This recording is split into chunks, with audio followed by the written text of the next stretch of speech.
Food autonomy introduces LEDFan Greenhouse Toplight and how it works. In standard greenhouses, grow lights are mounted on the trusses, heat pipes along the ground, whilst plants are growing vertically on gutters and wires in between. In this situation, the greenhouse is heated by heat pipes. Unfortunately, the warm air quickly rises to the top of the greenhouse. LEDFan directs otherwise lost heat generated by the LEDs downwards towards the crop. A warm air blanket forms around the top of the plants, creating an invisible energy screen and improving evaporation.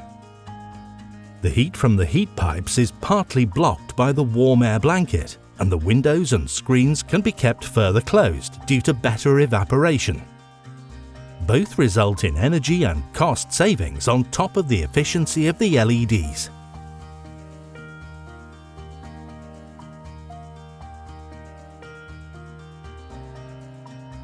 Food autonomy